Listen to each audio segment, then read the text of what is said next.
কি ঘটেছিল দাদা কালকে যদি বলেন? গতকাল রাত্রি 7:55-56 নাগাদ একটা আননোন নাম্বার থেকে আমার কাছে কল আসে। সে কলটা রিসিভ করি। আমাকে প্রচ্ছন্নভাবে হুমকি দেওয়া হয়। শুধু আমাকে নয়, পানিহাটি মাননীয় বিধায়ক মুখ্য সচেতক নির্মল ঘোষকে হুমকি দেওয়া হয়। তার পুত্র আমাদের পানিহাটি পৌরসভার পৌরপ্রধান পরিষদ সদস্য তীর্থঙ্কর ঘোষকে হুমকি দেওয়া হয় এবং আমাকে প্রত্যক্ষভাবে আগামী দিনে রাজনীতির সঙ্গে থাকতে বারণ করা হয় এবং একটি ফেসবুক পেজের কথা বলে যেখানে আমার সম্পর্কে লেখা আছে সেটা দেখতে বলা হয়।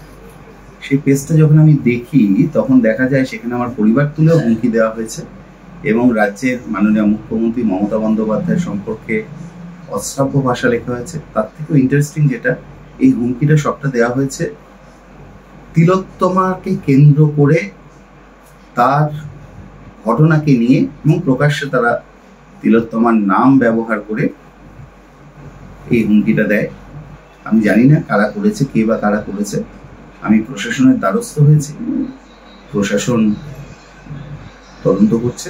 আশা করি খুব শীঘ্রই আমরা অপরাধীর কাছে পৌঁছে দেব। ফেসবুক পেজের কথা বলছিলেন, কি লেখা ছিল ফেসবুক পেজে, কি পোস্ট করা ছিল যেটাতে আপনি বলছেন না মানে আপনাকে টার্গেট করা হচ্ছে? হ্যাঁ, ফেসবুক পেজটাতে প্রত্যক্ষ এবং পরোক্ষভাবে কি নাম ছিল পেজটার, কি বলা যাবে? ফেসবুক পেজটার নাম হচ্ছে র নিউজ, RAW র নিউজ।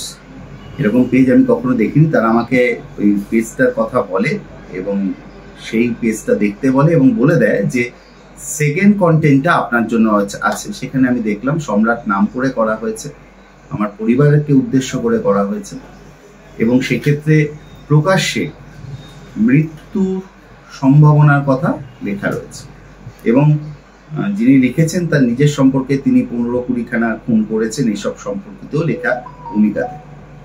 আপনি বলছিলেন পানিহাটির বিধায়ক এবং তার ছেলেকেও হুমকি দেওয়া হয়েছে, কিভাবে এই কথাটা বলেছে একটু যদি বলেন? ফোনে যেটা বলেছে সেটা পরিষ্কারভাবে এরকম বলেছে যে পানিহাটি ব্রিজে বিধায়ককে এবং তার ছেলেকে ঝুলিয়ে রাখবে।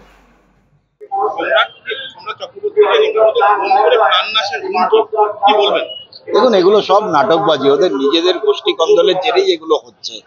আদেও নিজেরা করাচ্ছে না ওদের দলেরই কেউ করাচ্ছে, এটা ভালো করে ইনভেস্টিগেশন করে দেখতে হবে। হুমকি দিচ্ছে, সেই হুমকির ভিডিও কল রেকর্ডিং ভাইরাল হয়ে যাচ্ছে, এ তো খুব সহজ বিষয় মনে হচ্ছে। এটা যতটা সহজভাবে সবার সামনে আসছে ততটা সহজ কিনা সেটা ইনভেস্টিগেশন করে দেখতে হবে। আর এটা আমি নিশ্চিতভাবে বলতে পারি যে ওদের গোষ্ঠী কন্দলের জেরেই এরা একে অপরকে হুমকি দিচ্ছে। বাজে কথা। বিরোধী দলের ওরা মানুষ এমনি ওদের সাথে নেই, বিরোধী দল কেন ওদেরকে এখন হুমকি দিয়ে নিজেদের কালিমালিপ্ত করতে যাবে? বিরোধী দলের খেয়ে দিয়ে কাজ নেই। আমরা এখন সামাজিক যে ইস্যুগুলো আছে সেগুলো নিয়ে লড়াই করছি। সম্রাটকে চমকানোর মতন লিডারও হয়ে যায়। আমাদের ভিডিও ভালো লাগলে লাইক এবং শেয়ার করুন। কমেন্ট সেকশনে গিয়ে জানান আপনাদের মতামত। আরও ভিডিও পেতে আমাদের চ্যানেল সাবস্ক্রাইব করুন এবং প্রতি মুহূর্তে খবরের আপডেট পেতে প্রেস করুন বেল আইকন।